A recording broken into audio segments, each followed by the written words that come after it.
নমস্কার বন্ধুরা, আমি ঝিমলি। আজকে যে চিকেনের রেসিপিটা বানিয়েছি তার নাম দিয়েছি চিজি চিকেন। যারা চিজ খেতে খুব ভালোবাসো তাদের জন্য এই রেসিপিটা একদম পারফেক্ট। এই চিজি চিকেন বানানোর জন্য প্রথমে একটা বোলে একটা চিকেন ব্রেস্ট নিয়ে নিতে হবে। আমি 250 গ্রামের একটা ব্রেস্ট নিয়েছি, এটাকে আমি ম্যারিনেট করে নেব। প্রথমে লেবুর রস দিলাম।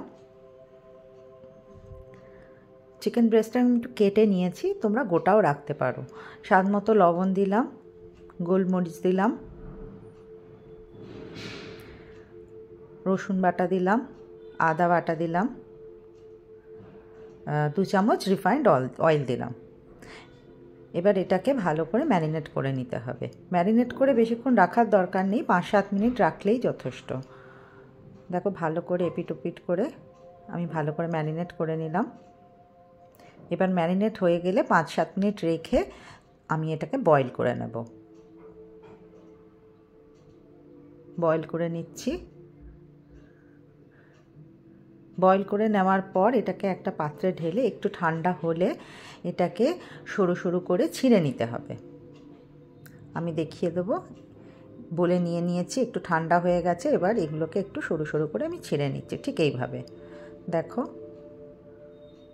রেসিপিটা খুবই টেস্টি হয়, তোমরা অবশ্যই একবার ট্রাই করবে। দেখো এইভাবে ছিঁড়ে রেখে দিয়েছি একটা বলে। এবার আর একটা স্টেপ করার পালা, যার জন্য লাগবে রসুন কুচি, পেঁয়াজ কুচি, সুইট কর্ন। আমি এখানে 3 রকমের বেল পেপার নিয়েছি, গ্রিন, ইয়েলো অ্যান্ড রেড। একটা কাঁচা লঙ্কা নিয়েছি, 2টো চিজ কিউব, আর যেটা লাগবে সেটা হচ্ছে ফ্রেশ ক্রিম আর হচ্ছে তোমার মেয়োনিজ। এবার কড়াইতে 1 চামচ রিফাইন্ড অয়েল দিলাম আর 2টো কিউব বাটার দিলাম।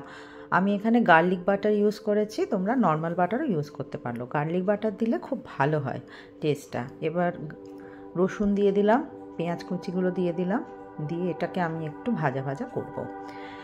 আঁচ একদম অল্প রাখতে হবে বন্ধুরা, কারণ কোনো জিনিসটাই যেন পুড়ে না যায়। পেঁয়াজটা বেশি ভাজবো না, মানে কাঁচাও থাকবে না আবার একদম ব্রাউনও হবে না। আমি অল্প চিনি অ্যাড করে দিলাম, নাড়তে থাকবো। 2 মিনিট নাড়ার পর এবার আমি বেল পেপারগুলো অ্যাড করলাম, সবুজ ক্যাপসিকাম দিলাম, ইয়েলো অ্যান্ড রেড। 3 ধরনের ক্যাপসিকাম এখানে ইউজ করেছি। তোমাদের যদি শুধু সবুজ ক্যাপসিকাম থাকে সেটা দিয়েও বানাতে পারো। আমার বাড়িতে এই 3 রকমের ছিল বলে আমি 3 রকম দিয়েই বানাচ্ছি।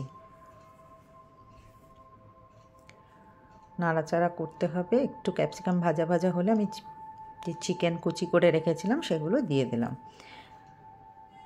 চিকেনটা যেহেতু ভালোভাবে বয়েলড হয়ে গেছে, তাহলে বেশি আমার ভাজার দরকার নেই। হালকা আঁচে আমি নাড়াচাড়া করতে থাকবো ক্যাপসিকামের সাথে। এবার সুইটকর্নগুলো দিয়ে দিলাম। সুইটকর্ন যেহেতু আগে অলরেডি, এটা আমি ফ্রোজেন সুইটকর্ন ইউজ করেছি। তোমাদের যদি কাঁচা সুইটকর্ন আনো তাহলে এটাকে গরম জলে বয়েল করে নেবে। এটাতে আমি ফ্রোজেন সুইটকর্ন অ্যাড করেছি বলে আমি বয়েল করিনি। স্বাদ মতো লবণ দিলাম, একটা কাঁচা লঙ্কা এভাবে চিড়ে চিড়ে দিলাম। কাঁচা লঙ্কাটা তোমরা স্কিপ করতে পারো, কারণ আমি পরে গোলমরিচ অ্যাড করব। আর যদি তোমরা একটু স্পাইসি খাও তাহলে একটা কাঁচা লঙ্কা এভাবে কেটে দেবে।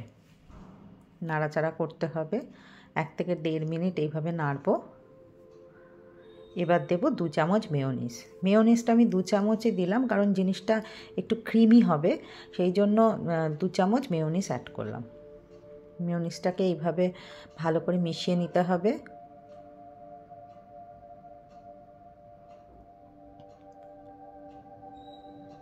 এরপর আমি অ্যাড করব ফ্রেশ ক্রিম। ফ্রেশ ক্রিমও আমি 2 চামচই দেব। আমি এভাবে দিলাম, তুমি চামচ করে দিলে 2 চামচ দেবে। ভালো করে মিশিয়ে নেব, নাড়তে থাকবো। একদম ক্রিমি হয়ে গেছে জিনিসটা।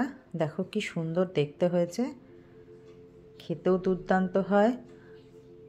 তুমি এতে অল্প দুধ অ্যাড করতে পারো, যে যদি একদম গ্রেভি ক্রিমি চাও তাহলে একটু অল্প সামান্য 1/2 কাপ দুধ অ্যাড করবে। আমি দুধটা দিইনি।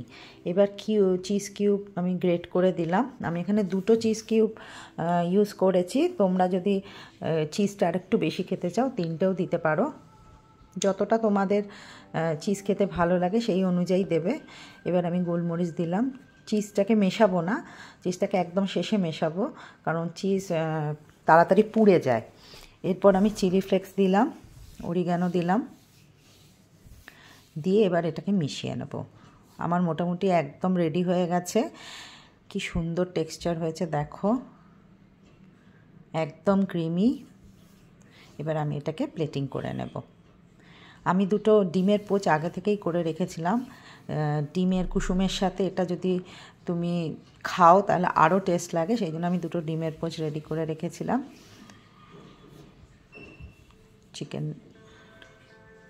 চিকেনের কালারটাও খুব সুন্দর হয়েছে। একটু গোলমরিচ অ্যাড করে দিলাম গার্নিশের জন্য, একটু চিলি ফ্লেক্স দিয়ে দিলাম, একটু অরিগ্যানো দিয়ে দেবো। আমার চিজি চিকেন একদম রেডি। ভীষণ সুন্দর দেখতে হয়েছে এবং খেতেও খুব সুন্দর হয়। তোমরা অবশ্যই ট্রাই করবে। আর যদি রেসিপিটা ভালো লাগে একটা লাইক আর কমেন্ট করো। আর অনেক অনেক ধন্যবাদ।